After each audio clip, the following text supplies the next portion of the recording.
Yeah, so if there's that Once the surface water comes in, yeah, there's no need to do any more water. that's what I'm saying. So rather than committing to something that's way out. Oh, I agree with that. I mean, My feeling is just do what makes sense. We can always add more. You know, you get 6 months annual analysis and We'll call the order. The Bulloch Bryan County Groundwater Sustainability Program Advisory Committee. Welcome, everyone. Appreciate you, those of you that are here being here. Looking forward to learning more about the groundwater sustainability. And we'll start off by, first let's approve the minutes. You should have a copy of the minutes from the last meeting. So if you take a look at those, and I'd entertain a motion to approve.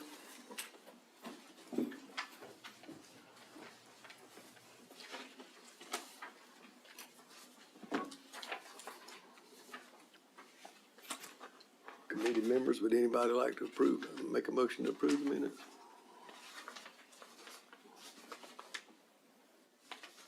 make a motion to approve as printed. Okay, a motion to approve in a second. Second. Second. All in favor, please say aye. Aye. Any opposed? Okay, let's go around and introduce ourselves, beginning with Paul, just so that everybody knows who we are and what the positions are. All right, thank you. Paul Teague, Bryan County Well Mitigation Manager for Bryan County. All right, and I'm James Pope. I'm the Planning and Development Director for Bulloch County and the Bulloch County's Groundwater Sustainability Program Manager. All right, I'm Doug Lambert. As I said, I'm Chairman of the Sustainability Program. And Venus? I'm Venus Mitzi White, serving as the clerk for Bulloch County. Frank Davis, member for Bulloch County Sustainability Well Program. Pete Peterson, on Breeden Well Drilling, I'm on the committee for Bryan County. I'm Chris Folsai, I'm a hydrogeologist, and I'm on the committee. Thanks, everyone. Okay, we'll move on to a well construction update. Who's going to do that, James? All right, thank you, Mr. Chairman. We do have quite a few folks that have, for the engineering companies, Thomas and Hutton and Hofstadter and Associates. So those two engineering firms being the firms delivering the 4 wells, in charge of the project, we thought that it would be best to get an update from them to see where the wells are in construction phase. I know this board toured the well sites, I guess that was 2 or 3 months ago, and so y'all will see, hear a little different on where we are on that. So I think we'll go with Thomas and Hutton first. I'm just going to ask the representative from Thomas and Hutton to unmute yourself and introduce yourself, because there's 2 or 3 from that group that was logged in, I think.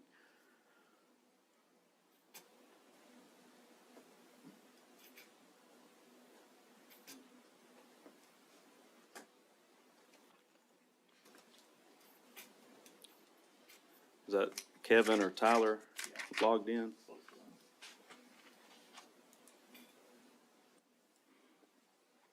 They should be able to hear. Kevin, are you there?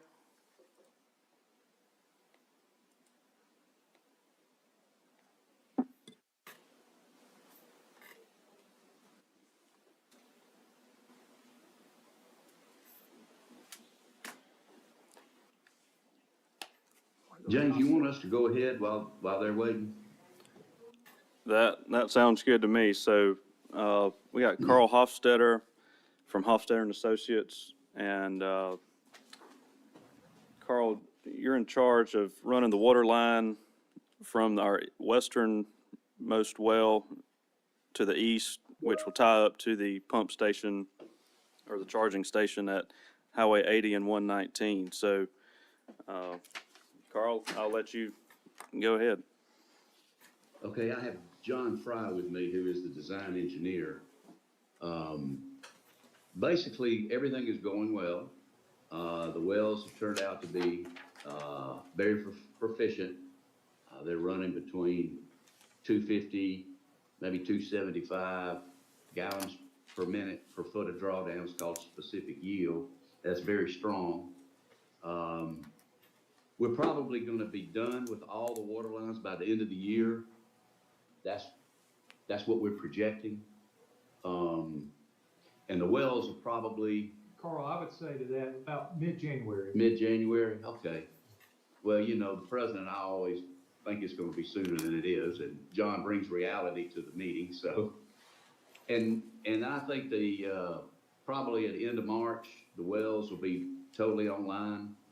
And that depends on, you know, the delivery of the pump and the bowls and stuff like that. So that's where we are, James. If I can answer any questions, I do have one note, on one of the wells, when we were pumping 2,700 gallons a minute, which is 50% more than what they're designed to do. We, you know, of course, we overpump just to be safe. There was a construction well on site that was, you know, 100, 200 feet away. And it only dropped, and while we were pumping 2,700 gallons a minute, it dropped 10 feet. And then the other well that was 100 to 200 feet away only dropped 4.5 feet. So the Floridan aquifer in here, and we've all talked about it till we're nauseous, ad nauseum. It's a strong aquifer. So, boss, that's where we are, and I can answer any questions. Carl Peterson, do we have the written results on the pump test on the last well and with the monitoring on the monitor well over there, the pump test on that? Is that available? This is John speaking. We have a 24-hour pump test data sheet, a test report that we do have. Yes, that's written up. Okay. Did we get that? I've got 3 of the pump tests. We did get it? No, I mean, I was agreeing, I've seen all 3. I've seen 3, but there's a 4th one. Well, the 2 I'm talking about are the ones that are located in Bulloch County that Hofstadter was a part of. There's the 2 other wells that Thomas and Hutton is a part of that I don't physically have those sheets, but I do have the 2 projects, the 2 well sites that Hofstadter was involved with. So the furthest That's one one. to the west This is the one we need. is the one we need with the monitor well, with the 6-inch monitor well on it. And the results from that, we don't. Yes, it's a 4. From Thomas and Hutton for the other 2 wells. I didn't understand. I didn't understand the last part of that question. It's kind of muted. Oh, James, if you could Carl, I think it sounds like the board, just needs the pump test from what you're gonna call Bulloch well number 2, the overall project well number 4. We have that information. I don't know, Carl, if you can just send it to me, I'll make sure I get it to the board. We have 3 out of the 4. Okay, but we Right. don't have that 4th one because they had not done the test yet. Okay. Yeah. I didn't realize We if I. now have that, and we can send that down. Yeah, and these are the 2 westernmost wells, just to Right. make it easy for everybody to understand. That's correct. We just need the last one we've got. Yeah. No problem. It's a good one too. I mean, it's strong. Yeah, I heard that, but, we also need the pump test data from the 6-inch monitor well that was 100 feet from it. That would be great. Right, yes, we have that also, and it is actually a 4-inch well. We have that here, and we can send that down. On the westernmost well, wasn't there a 6-inch well there? The Well, yeah. construction well was a 4-inch well. But there was a man, there's a property owner that was 6-inch, and, I don't know if we have any information on that other than the fact that it didn't affect his well. I mean, he said he's fine, but I don't know whether we The tested. westernmost well had a 6-inch, well they use for makeup water, that Woodrow and them use for makeup water, and I thought Okay. that's what we monitored. That's fine. We've got that. That's what I was referring to it dropped 4.5 feet. Yeah, we got that. Yeah. Sure do.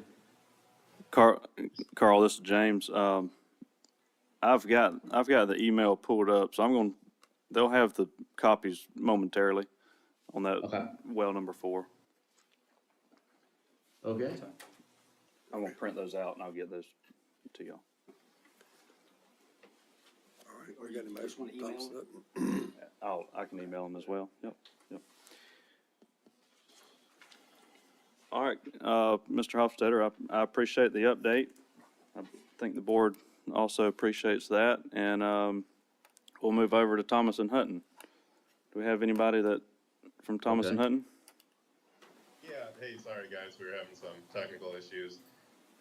So for a well Tyler David Eck with Thomas and Hutton. From a well standpoint, right now, well number 1 is in startup. Sorry, Tyler, Well number 2. Tyler, I'm sorry. Can you turn up your volume or get closer to the mic? Yeah.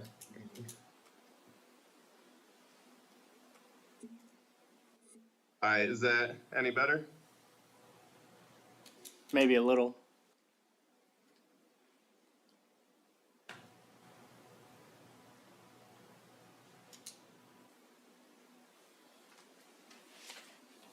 Okay, how about now? Sure. Even worse? Okay, sorry No, guys. it's good. Yeah, okay. Yeah, so, well number 1 is, in startup right now.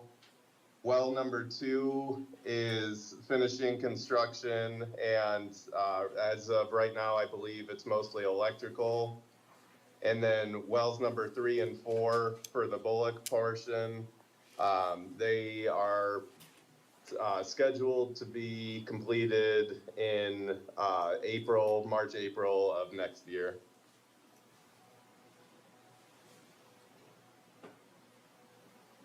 Okay. A quick, is well number 1 actually online now, or they're just starting, still testing at this point? I believe they did the startup. I would have to confirm if it's actually online, but from what I understood, the startup went well. I can get a confirmation on that though. Thank you. Yep. All right. Any other updates on construction? We good? Anybody have any other questions on the construction? All right, James, you want to tell us about the monitoring?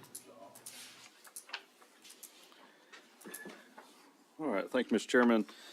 Our next item is to discuss groundwater monitoring and 2 project proposals that we received. And as the board may remember, in our last meeting, we discussed the possibility of using program funds to monitor the groundwater level from the aquifer, just again for some baseline data for comparison as the pumps became operational, and with that the potential for long-term monitoring. So Paul and I worked with Mr. Foldesai to get a scope for the monitoring program worked out, and we had an initial proposal by Georgia Southern University, and then we again kind of narrowed the scope on that initial proposal. So that's what we'll hear from or who we will hear from first is Georgia Southern, and then I think staff, we can just discuss or present the Triple Point Engineering proposal. And then I've got a revenue forecast for what groundwater sustainability program will have for the funds. And I think for us being staff, we would really just be looking for, I guess through discussion, if this is something that you all want to make a recommendation to the Board of Commissioners, both Bulloch and Bryan County, because ultimately they control the funds. And so we would need to, if this is what the committee believes that y'all want to use some of the funding for, we can advance it after discussion, or however, if we need more time to narrow the focus of the study or whatnot, we can certainly do that as well. But with that, I'll call Mr. John Stevenson from Georgia Southern. He's here in person, and I think you have one or two on your team that's going to join virtual. Yeah, Dr. Aslan is online. Good morning. Thank you to the board for the time here and the consideration. My name is John Stevenson. I'm here on behalf of Georgia Southern University and also the Institute for Water and Health at Georgia Southern University. And Dr. Aslan is online with us. So I'll do a brief intro for her, and then she'll be available, we'll be available for any questions or comments or anything like that as the meeting progresses. So Dr. Aslan, brief intro here, is a professor of biostatistics, epidemiology, and environmental health sciences. So by training, Dr. Aslan here is a water microbiologist, and her research bridges water ecosystems and human health.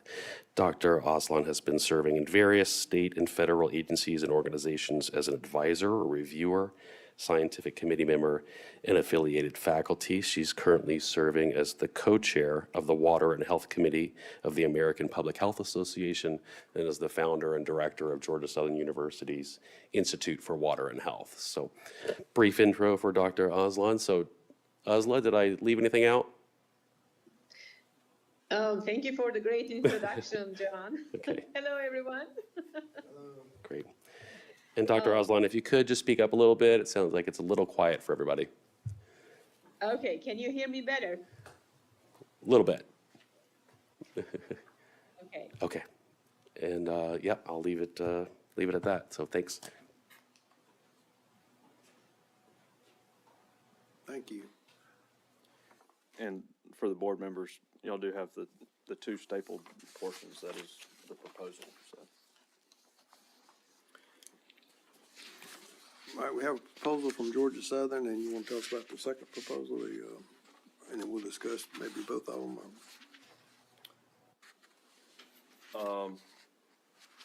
Okay, so Chris, you might be able to kind of explain the second one. Yeah, well, I asked for the second one from Triple Point Engineering based on what we got from the second round of Georgia Southern when we had narrowed that scope. And it looks like what they gave us back in terms of my notes here is that they were quite a bit more expensive, the Triple Point Engineering quote. However, it was by well quote. If you multiply it by 6 wells, their quote came to $133,400 for the first year, whereas Georgia Southern's is $85,600 something. So, there's a substantial difference in pricing here, but I think it should make us feel better about Georgia Southern's pricing. One thing I think we should ask Georgia Southern is if it's fair game to divide the total cost per year by the number of wells if we don't know how many wells we're going to find. If that's okay to proceed along those lines, or if you need to sharpen your pencil on it. Yeah, I could be the intermediary here. So the question was if we could divide, so if you could get a per well breakdown on that budget, correct? So that if there was adding wells or taking wells out, then it would be adjusted per.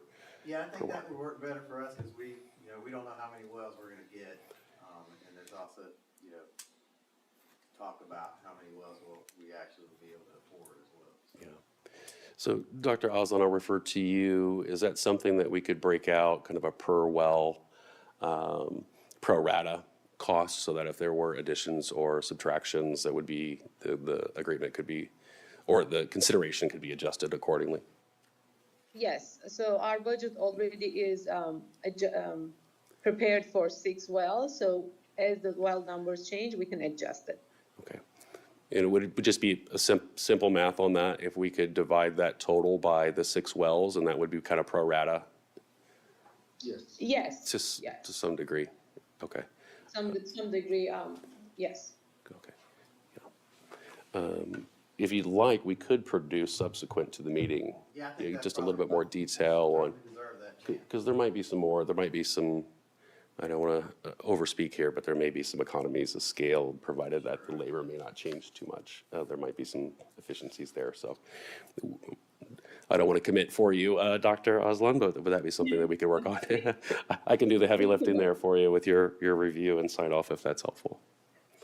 For the parts where we're gonna be installing some of our equipment, that will change as the well numbers change. So that's the part we can work on. Sure, sure. And we could provide that to you after the meeting. Well, that should be something we could put together fairly quickly. So Great. for the board's benefit and others, would it be all right to get maybe a little more detail about the proposal as far as reasoning behind 6 wells versus 20 or anything like that? I mean, would that, Yeah, I think I probably. mean, I was in the conversation with Georgia Southern, but obviously y'all weren't. So I think is that something that, Yeah, if you'd like y'all just could kind go of the through? brief overview of some of the thought behind it, methodology, Dr. Osland, would you mind kind of a brief Right. overview? Yeah. So we selected 6 wells because we were interested in getting a full comprehensive understanding around that 5-mile radius. So some of them will be around this 5-mile radius, but we can definitely revisit and go back to lower. It's really more about having more statistical confidence on how these water levels will be impacted. Initially, we offered 10 wells, so 6 just was something that we could also do to be able to get still statistically confident numbers of data. And I have my hydrologist with me today, Victor Avi, and do you have anything else to add, Victor?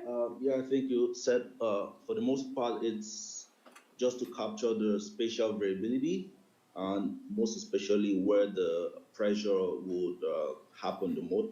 So for example, by 5-mile radius, we have a breakdown, say for example, 0 to 1.5 miles, 1.5 miles to 3 miles, until we get to the, just to capture the whole 6 wells. And we're also looking at directionality. So because it will be good capturing the directions at which these wells would mostly have impacts, because different wells will have impacts differently. So that's why. And I think the first time we did it was 10 wells, right? Yes, We it did was 10 10. wells.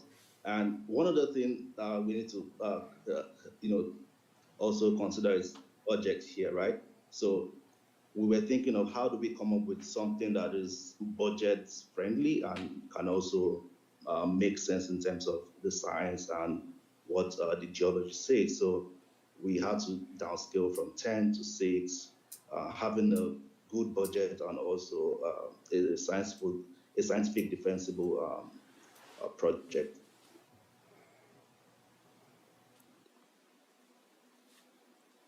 Okay, thank you. And just to note, there are provisions within this agreement for very, very frequent communications with the board in terms of data anomalies, results, as we're progressing through there. So you'll see in the agreement, there's a lot of communications that's been provided for and accessible to the board and to stakeholders as that data is being collected in 15-minute intervals. There'll be dashboards provided, electronic resources for kind of almost real-time check in on where the results are coming through. So, hopefully that will be helpful to informing the board as well. Okay, thank you. I think appreciate that. I think from the board, I think what as you know, we recommend to the county commission, both county commissions, we don't have the authority to do this, but I think we probably should have a little quick discussion. I think, that this was one of the long-term, monitoring program would be beneficial to the county and to the science in general to see if these, wells are gonna affect the groundwater. And, it's something we discussed doing, it was something we've got to decide if, we feel like it's a recommendation to the counties that it's a good use of the mitigation funds. James has indicated that there will be some additional mitigation funds in addition to the $1 million that's already committed that will be generated by the sale of the water, which is part of the process of selling water. So does anybody have any thoughts or discussion about whether or not we should move forward with the recommendation to the commissioners?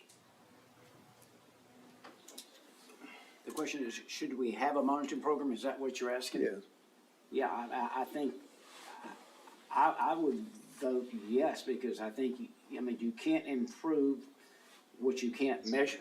And if we run the wells and there are problems, I think we need to use the best science we have.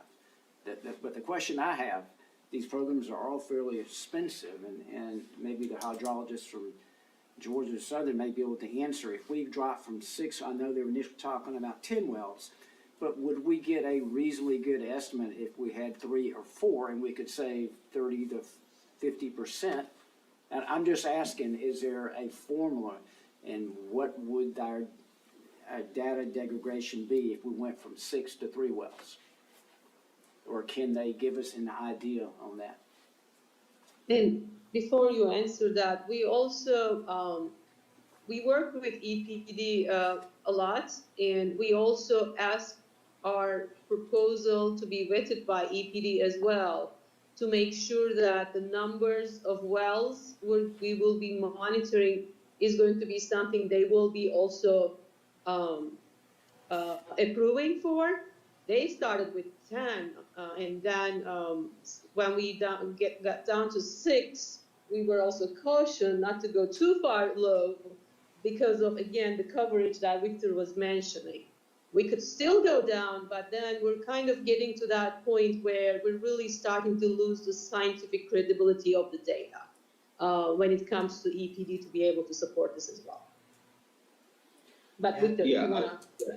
Yeah, that's great. So adding to that, I think the simple answer to your question is, we cannot really say if 3 would be the best, if 3 wells would, go for the study.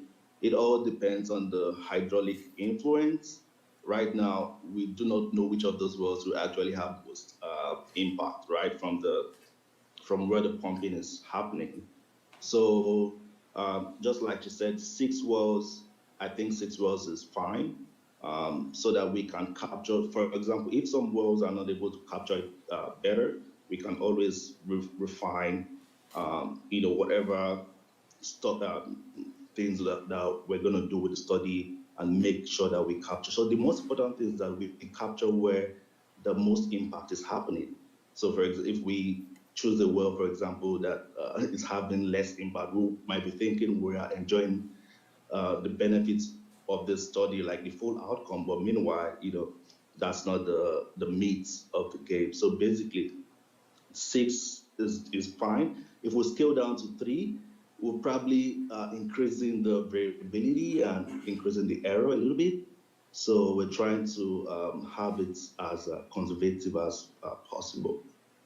Trying to get the best of both worlds, to be honest. Sure. I'm a hydrogeologist, and I do a lot of groundwater monitoring. And when you're dealing with a cone of depression, you're dealing with a couple different things. One is, as you go out radially from the cone of depression, the drawdown increases as you go towards the center. So you need to define that for sure. And then on top of that, we've got, the cone is propagating in every direction. So I think on the face of it, I can see why having 6 wells is a good goal to have.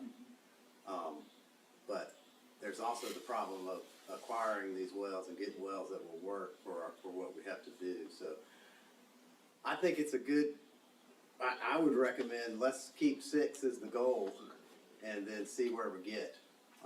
You know, the first year we may only find 4 wells, and the next year we may be able to end 5, and then eventually have 6. So. Right. But I think it's not only about the number of wells, you know, because there has to be a detailed analysis on how those wells correlate with each other. It's also about location. Absolutely. You know, and demand and everything. I think, to justify the 6 number, whether it's 3, 4, 5, 6, there has to be an argument also saying why that number is gonna be enough to be representative of all the conditions that are gonna be on that. So I think whoever makes the decision 6, it will be good that the committee also see that justification. Sure. You know, yeah. That's why I was asking the question. You know, and one thing that we're seeing is that the drawdown appears to be less than what the model predicted. And so my question is, and I understand it's the aggregation effect of all 6 wells is what are all, that were, you know, 4 wells that we're really worried about, you know, and it's not really at the center, but it's out, you know, more peripherally, and I get that. I just throw that out, trying to be good stewards of the money. We definitely need to monitor. It's just Exactly. how much money do we want to spend on monitoring? And I know we got funds available, but, you know, somebody's got to pay for this in the long term. And so that's why I asked the question, is there a formula or is there a way? I mean, you know, I know enough to be dangerous, and I get that. Yeah, and I think it's fair, you know, to ask Georgia Southern University is, you know, because we're also concerned about prediction, you know, how they're gonna behave in the future, you know, without future changes. I think it would be fair to ask Georgia Southern University if the data, you know, that's gonna be collected through that monitoring effort can be used in the existing, to update existing EPD models. Right, because a few months ago, the EPD came for a conference, some people from EPD came from a conference, and they were demonstrating how their models were actually working. So I think it would be a good idea to ask Georgia Southern if that data that we collect from the wells can be incorporated into those existing EPD models to better predict, you know, what's gonna happen once answer is everything's definitely right. yes. Yeah. So you're talking about model validation is what you're talking about. Calibrate Now, money. Further calibrate the model. right, Yeah. which is good, but should that be the burden on the taxpayers, or that should be I just ask, should that be the EP? You know, we'll pay for 3, they pay for 3, and then the best of both worlds. I don't know. Well, honestly, you know, they might be options, right, with the EPD in trying to see if they can actually also, you know, I don't know if I'm getting. Only reason I say that, Yeah. model validation is great, but you also, you gotta ask the question. Yeah, That's a different, yeah, really, you know, reasoning, I guess. yeah, and I understand, No, our research will be made basically on that area anyway, so Yeah. we're not really concerned about that. I would say we got a lot of good news on the drawdown on these wells. As far as the mitigation goes, I'm not even sure that we'll have to mitigate anything. EPD at our meeting at the Water Council last week, they are gonna remodel once these wells get up and pumping. But I guess my question is, when will all these wells be pumping, and what will be the max capacity that Honda's using? Does it start at 3.5 or 5.2, or, you know, where's that going? I mean, we're getting a lot of good news on these pumping tests. The model that we originally had with EPD was a 19-foot drawdown at the center of the Cone Depression. And it doesn't look like it to be anywhere near that.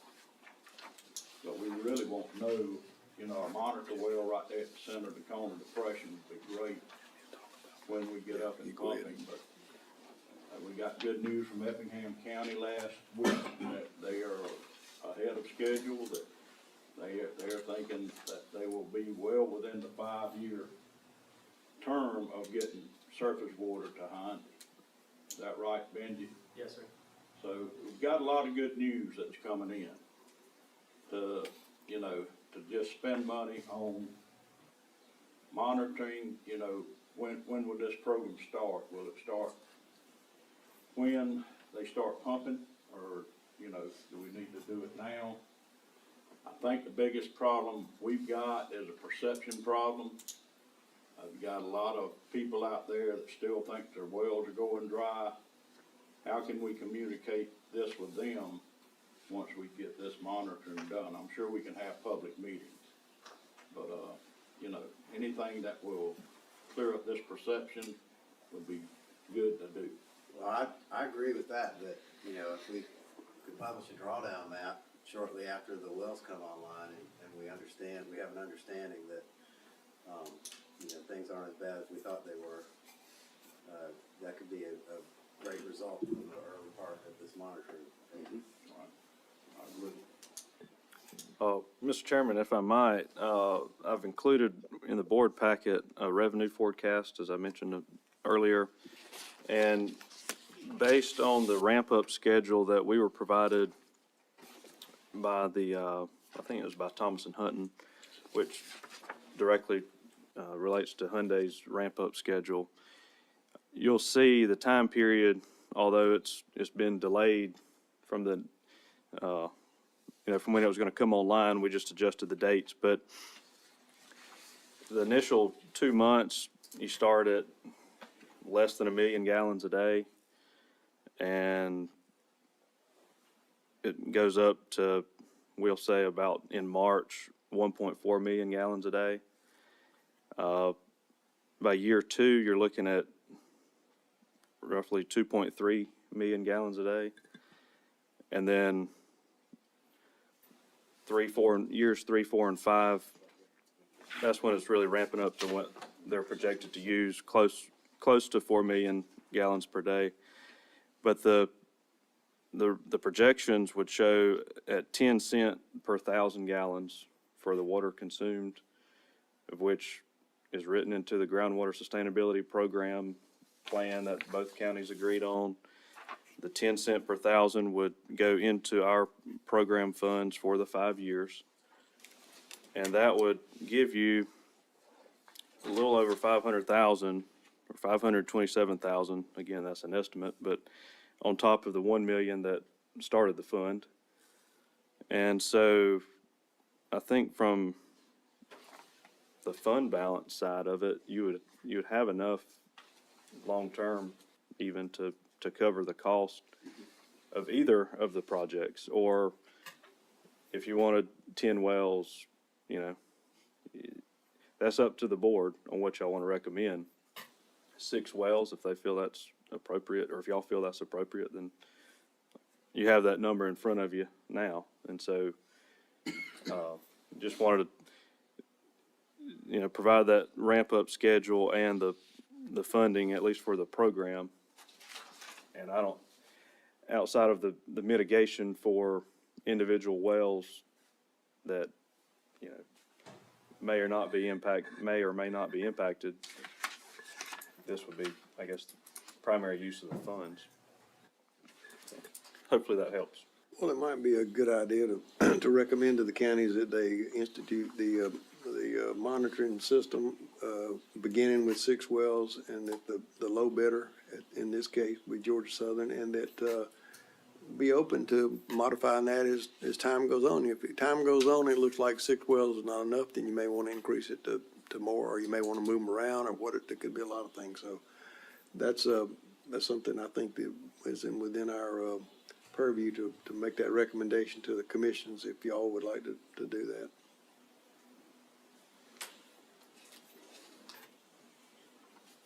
I'm in agreement with that. Okay, you want to make a motion that we recommend that to the commissioners? All right, you have a second? Second. Any further discussion? Anybody else got any input? That's for everyone they had. So, just so I'm understanding the motion, that was to recommend as submitted today, how the plan was. Right. Okay. It's $130,000 difference between the two plans. Right. And so, you know, the GSU plan, it looks equivalent on paper. And, you know, for $130,000, I think we ought to take the low bid if it's equivalent outcome. And then for presentation to the two boards, we can discuss whoever wants, we'll try and figure out a schedule and when to get it on the commission board meetings, but, I don't know if Mr. Chairman or whoever wants to accompany staff to, be the voice of the commission or the committee, We can do that. Okay. so. I could certainly volunteer to help out with that. Yeah, that'd be good too. Yeah. All right, we have a motion and a second, and we had any further discussion? Then we'll ask to please say for the motion. All approved, say aye. Aye. Any opposed? All right, thank you. That'd be our recommendation. What else we got? Yes. Comments by the committee? Any further comments by the committee, or do we need public comments? Anybody? If you wanna. Yeah, I don't care. Anybody else have any comments today? In terms of the monitoring, I'm ready to get to work, with you, James, or Paul, to start looking for wells. I think that should probably be an effort we could work with Georgia Southern as well, if we cut them loose, here at some point soon. But I think we ought to start Identify. looking a little bit harder to identify where the next 4 wells are coming from, or 5 or something. Absolutely. Absolutely, that'll be great. Yeah, I think so. And we do have a GIS data set for the voluntary well registrations that came in from, a couple months ago when the program started. I think we're gonna look at that initially to see what may be out there. And, so we can start qualifying those pretty quick, Okay. start getting to work. So the thought process, I guess, is use some private wells that are out there. Is that your thought? That was what the proposal was considering, Okay. is, instead of drilling our own wells, if these were available. So there's I guess the calibrations for if a well is being used, calibration can be done to where you can use one that's serving a house or whatever, so. And I assume we would not reimburse the landowner or the property owner, or is there a reason to do that? It actually would help him because he would have more real-time data. I think we assumed that we would probably have voluntary, Perfect. Agreed. I just wanted to make sure that was the intent moving forward. okay. All right, any other comments? Anybody have any further comments? Mr. Chairman, County Manager, anybody have any? We're just talking, we'll try to get it on the agenda Tuesday. Okay, Bulloch County will approve it Tuesday. all right. One quick question. How Okay. long will it take to get the monitoring? What's the time frame of getting the monitoring system up and running once we identify a well? Is it a month or 2 months or? I'm gonna defer to, Dr. Asplin on that. How long? Yeah, so, no, that's great question. As soon as we know the location of the well, we can start in a month easily. Because we'll be ordering our, probes and all that instrumentation, so. Yeah, I mean, we've been in communication with the company, so they're just ready to go whenever we're ready to tell them. For the equipment. Yeah, for the equipment. One more So question. in a month. Sorry, I saw it. The monitoring system will monitor the levels I understand every 15 minutes, is that correct? That's correct. Okay, and is that gonna be recorded locally, or is that gonna be, are y'all gonna use telemetry, or you'll have to do a data download once a month to retrieve that Yes. information? Yeah, so it's gonna be a data logger. So we'll have a casual technician who goes there like every month, every other month, and captures in the data. Yeah, that's what it's gonna be. One thing that would be also good is if we could have a telemetry device, maybe one of these wells, but that's pretty on the high side, even though it's valuable. So it's something we initially considered, right? Yeah, in our initial proposal, we had telemetry, but that was found high by the group, so. Yeah, but I mean, it's still. We had to come back Right. to this one. So if once every other month, the data will be downloaded, and we also like do QA/QC on this data sets while on site, just to make sure that everything is going on pretty fine. I got you. So we'll have very granular data, but it will be a month old when we download it, correct? Right. Okay. I think, I think that's fine. Okay. I mean, we're gonna get quarterly potentiometric surface maps and understand where we're at. Certainly something that we can work with for the committee when we're looking at wells that are impacted. So that's standard pretty much in your. Well, I mean, I'm just. telemetry comes with cost, so. And reliability. And headaches and reliability. Yeah. Okay. Anybody else got anything? James, Paul? All right, well, if everybody's had all, anything else to say, we'll entertain a motion to adjourn. I'll make a motion, we adjourn. A second? Okay. All in favor, say aye. Okay, thank you.